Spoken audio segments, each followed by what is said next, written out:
for the whole shop. You should be able to like draw it all out, and here's where this goes and here's where that goes. But the reason you're hamstrung is you're not sure if that's going to work for you. Is that the layout that you need? And there are so many cases when we want to proceed into a project like this. Because so your question implies to me that what you would like to do is have a plan for where the tools go, build it, take the tools out of storage, put them all where they go, and then live the rest of your life happily using that arrangement because it works well for you. But your question also has an assumption that like, you're not sure if that's going to be right. And the answer is, you're not sure that's going to be right.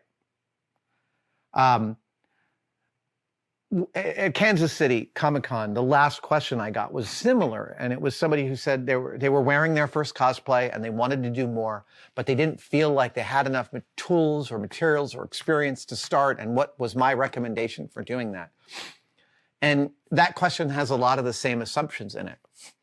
And desires. Both questions have the desire for, I would like to know the information that I need to make this thing work correctly.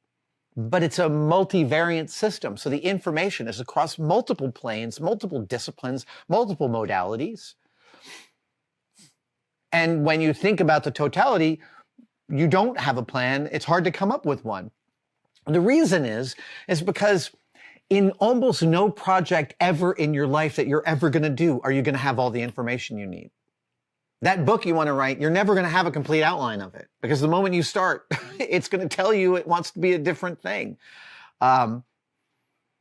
We spend our youth being fooled into complacency by the adults around us, that the world has some consistency to it. That's necessary. We've got to fool our kids into thinking that the universe is consistent so that they build up enough wherewithal to handle the truth that it is not. That's the way I think parenting works. And as a child, I thought that once I became an adult, I would build knowledge in my brain, like pouring stuff into a vessel. And eventually I would have all the knowledge that I need. And I could point that knowledge to a thing and go, this is how you do that. And the world doesn't work that way. You're never going to have a full layout of what the plan should be. What you're going to have, if you're lucky, is knowing what the next step is. So, Jesse, my recommendation about kitting out your shop now that the tools are coming out of storage is to think through just one aspect of working that worked for you and try and implement that in the new shop. Then be clear that if there are other things you're going to try, like pegboard or drawers or layout, whatever you're going to try, recognize that it will be a process.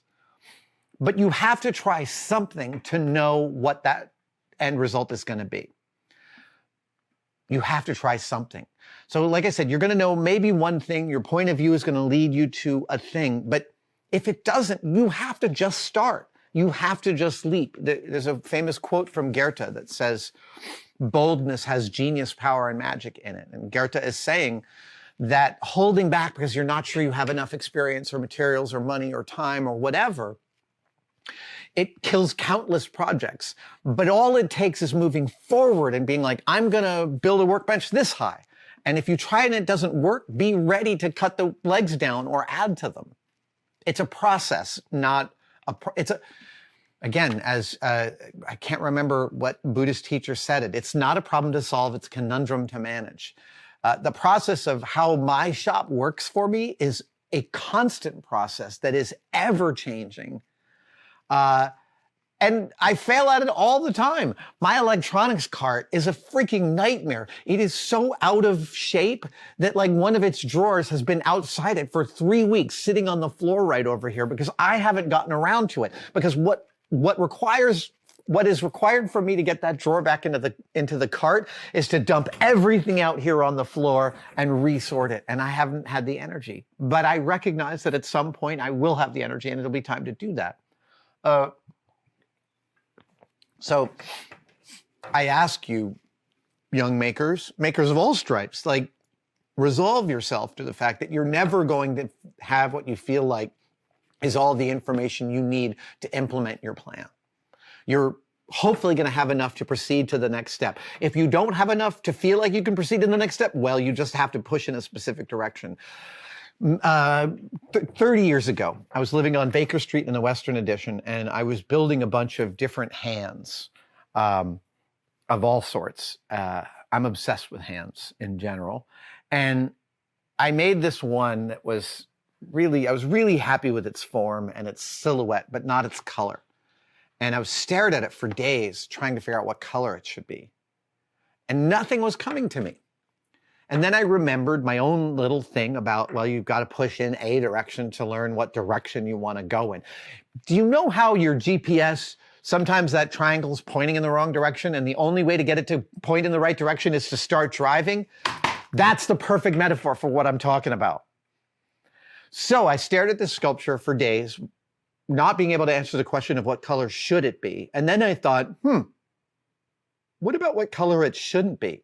Maybe that's a piece of information that will tell me something. And I thought, you know what would suck? You know what would be awful? Is if this elaborate robotic arm was painted in red and white candy stripes, spiraling all the way up like a barber pole from hell.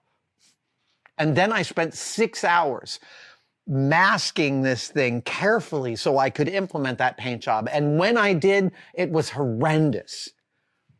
But it was worth the effort, because the moment I peeled off the tape and saw the candy stripes and how awful they were, I knew instantly that it should be leafy green and look like plant matter.